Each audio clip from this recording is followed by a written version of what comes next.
Temos mais um convidado nessa cobertura especial da guerra aqui na Jovem Pan, de Israel contra Hamas, o Rabino Dudu Levinson. Rabino, boa noite. Muito obrigado mais uma vez por participar aqui da programação da Jovem Pan. Bem-vindo sempre.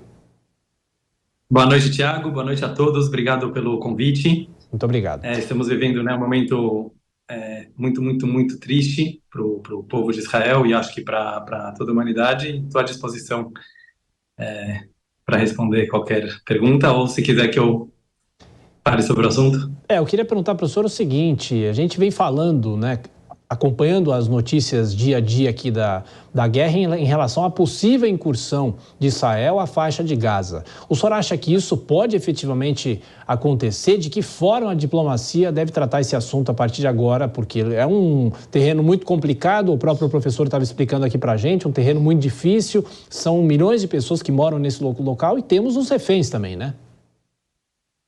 Sim, é muito complicado. Na minha opinião, se você vai perguntar, eu tenho quase certeza que vai haver sim uma incursão do exército israelense em algum momento, inclusive por causa dos reféns, A gente vê toda essa situação que está acontecendo do corte de água, de luz, etc., justamente porque eles precisam receber os reféns que foram sequestrados. Mas o que eu acho que eu poderia acrescentar, sobre o que o professor falou antes, sobre outras opiniões, é que às vezes eu sinto que está faltando enxergar, tirar um pouco o zoom, da faixa de Gaza e de Israel, e a gente enxergar o Oriente Médio de uma forma um pouco mais abrangente, Tanto o tempo como o espaço. Vou começar pelo espaço. Quando a gente olha o que está acontecendo, o bombardeio que o exército de Israel, de Netanyahu, está fazendo agora na faixa de Gaza, realmente são cenas muito tristes, muito chocantes. Eu estou falando assim como judeu, mas como ser humano, e meus avós, por exemplo, são judeus que vieram da Síria. Então, vejo que falta um pouco as pessoas entenderem que o povo judeu não tem nenhum problema com a religião islâmica. Muçulmana nunca teve e sempre conviveu muito bem nos países islâmicos. Tira o zoom um pouco do mapa e você vai perceber uma coisa interessante. Mesmo que existem ainda pessoas defendendo o povo da faixa de Gaza, olhando eles como uma minoria, uma prisão a céu aberto, a realidade é que, se você olhar o mapa um pouco maior, existem dezenas de países muçulmanos e apenas uma pequena faixa que é a terra de Israel, que é um estado menor do que o nosso estado de Sergipe, por exemplo. Então, temos aqui um pedaço muito pequeno de terra, que é o Estado judeu. Quando você pega historicamente, os palestinos já viviam lá, muitos judeus também viviam lá, mas quem mandava, a gente sabe que eram os britânicos, antes turco-otomano, vários impérios, Quando, em 48, a ONU decidiu outorgar a terra de Israel para o povo de Israel, os palestinos não aceitaram. E fizeram uma guerra, a Guerra de 48, e os judeus ganharam a guerra. Israel ganhou a guerra. O fato que até hoje existe uma parte, digamos assim, da terra de Israel, e habitam nela um grupo de pessoas que não aceitam a soberania do seu próprio país, que seria o Estado de Israel, é algo que eu, pelo menos, Dudu, não encontrei paralelo em nenhum lugar do mundo. Quer dizer, o fato que Israel permitiu viver dentro da sua própria terra algumas faixas de terra, tem a faixa de Gaza, tem a Cisjordânia, na qual existem pessoas, não estou dizendo que são todos terroristas, obviamente que não, mas também não é uma minoria, Existe uma grande população dessa faixa de Gaza que não aceitam a existência do Estado de Israel. Então, só estou querendo dizer isso para falar, assim, quando a gente tiver essas cenas chocantes, não existe uma outra saída, aparentemente, para esse problema do Oriente Médio, que já vem assim há décadas, ou que vai haver uma harmonia, de virar um Estado só, e a gente sabe que no parlamento israelense existem muçulmanos, existem árabes israelenses que participam. É importante as pessoas saberem, o Estado de Israel não é um Estado religioso ortodoxo, é um Estado judaico, sim, mas existem lá todas as religiões. Então, ou que vai haver uma paz, uma harmonia, que aparentemente não estamos nesse caminho, e se não, como o professor falou antes, não há aparentemente outra alternativa, né, para os palestinos que estão na faixa de Gaza, ou se integrar no Estado de Israel, ou fugir para os países vizinhos, que na minha opinião, né, que o mundo reclama tanto de Israel, eu não entendo por que dezenas de países muçulmanos nunca estenderam a mão para os seus irmãos palestinos muçulmanos há mais de 70 anos. Se alguém tiver uma explicação, eu gostaria de ouvir, porque a culpa sobra para Israel sobre um problema que aparentemente não seria dele. Rabino, eu queria fazer uma pergunta mais de cunho pessoal para o senhor, em relação à ligação do senhor com Israel. Obviamente o senhor já esteve lá e, inclusive, muitas vezes a formação é feita lá e o senhor agora está aqui no Brasil trabalhando, enfim. Eu pergunto, é um Estado que vem há muitas décadas com conflitos, a gente cita 1948, com a formação do Estado, e depois as outras guerra do Yom Kippur, dos 6 dias e tudo mais. Eu pergunto para o senhor o seguinte, qual é a ligação? O que o senhor vem sentindo nesses últimos dias, com conhecidos lá também, e orientando pessoas que estão aqui no Brasil, que têm parentes lá?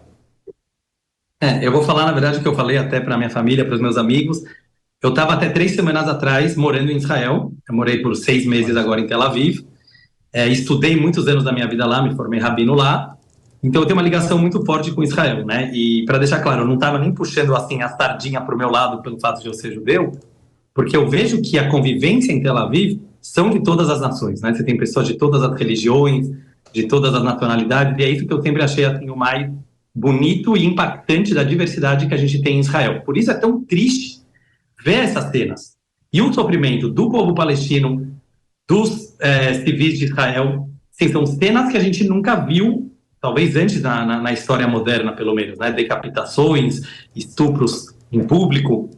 Então, assim, a tristeza é muito grande. Então, a minha sensação primeira, apesar que todos os meus familiares, né, falaram ainda bem, Dudu, que você voltou para o Brasil, para as festas judaicas, me deu um sentimento que eu queria estar lá, Tiago. E eu falei com vários judeus que tiveram o mesmo sentimento que o meu, porque apesar de todas as atrocidades e o perigo que a gente está vendo, eu acho que a nossa conexão com a Terra Santa, né, com a Terra de Israel, não apenas por ser a Terra Santa, mas por ser um lugar assim muito vivo, muito vibrante, de uma certa forma dá vontade de estar lutando com eles nesse momento. E quando eu falo lutando, é pelo bem de todos, né? Porque, como já foi falado aqui várias vezes, não existe uma guerra entre Israel e a Palestina. Ela nunca existiu. Existe uma guerra entre Israel e o Hamas. E o mais prejudicado, com certeza, com a existência do Hamas, é o povo palestino, que vai perdendo a oportunidade de ter um Estado independente. Agora, Rabino, mais uma questão. Como que é possível, o senhor está aqui no Brasil e o Rabino, só me corrija se eu não estiver errado, é uma espécie de um pastor, né? E ensina a religião também, por exemplo, quando o jovem vai fazer o bar mitzvah, o bat mitzvah, no caso da mulher, o Rabino orienta, ensina as rezas, a gente já inclusive acompanhou algumas questões assim, eu, no meu caso pessoal aqui no Brasil, por ter essa origem judaica também. E eu pergunto, qual é a orientação que o senhor dá para pessoas que estão aqui nesse momento, que estão preocupadas, que estavam para embarcar para Israel, que estavam para viajar para lá, e pessoas que querem voltar, obviamente, né? Porque ficar no meio de um clima bélico é sempre muito preocupante. Eu acho que, assim, pela opinião, como rabino, né, pela opinião da nossa Torá, né, do Velho Testamento, da Bíblia, é muito difícil você aconselhar, né, uma pessoa nesse momento de guerra, se ele deve ficar em Israel ou não. Eu acho que se ele é um soldado, né, se ele é uma pessoa que de alguma forma está servindo o serviço militar ou ajudando as pessoas, com certeza ele pode e deve ficar em Israel. Mas eu entendo também as pessoas que nesse momento, né, estão fugindo e querendo voltar para o Brasil. É algo completamente compreensível. No judaísmo, a gente acredita que toda a luta, né, e quando eu falo luta, não apenas guerra entre nações, mas todas as lutas, elas são materiais e espirituais. Então, tem o exército, que de alguma forma está fazendo lá a sua parte e se defendendo, né, e tentando solucionar o problema. E nós, aqui no Brasil, vamos ajudar através da nossa meditação, da nossa reza, de fazer boas ações. Tem muitas pessoas organizando doações para as vítimas do terrorismo que está acontecendo. Então, assim, cada um do seu jeito ajudar, né? Porque, de acordo com o judaísmo, sempre que tem uma crise, é uma oportunidade. Então, essa escuridão que a gente está vendo no mundo, e eu acho que não é só para o povo de Israel, eu sempre falo que o povo judeu acho que é um espelho da humanidade, porque eu acho que esse inimigo é um inimigo comum, que é o terrorismo. Se todo mundo se unir, todas as religiões, todos os credos, mesmo partidos políticos, direita e esquerda, se nesse momento a gente perceber e deixar essas bobagens de lado, desculpa a palavra, mas unir com os valores de todo ser humano, que é a união, a amizade, alegria, positividade e muito amor, cada um fazendo a sua parte, né? Eu tenho que fazer a minha, que talvez é falando, você faz a sua, cada um do seu jeito. Eu acho que pode vir uma luz a partir dessa escuridão. Rabino Dudu Levinson, mais uma vez, muito obrigado pelos esclarecimentos aqui, pela gentileza. Voltaremos a nos falar e, claro, sempre na torcida para que essa situação seja superada o mais rápido possível. Um grande abraço para o senhor. Até a próxima. Obrigado, um grande abraço. Obrigado.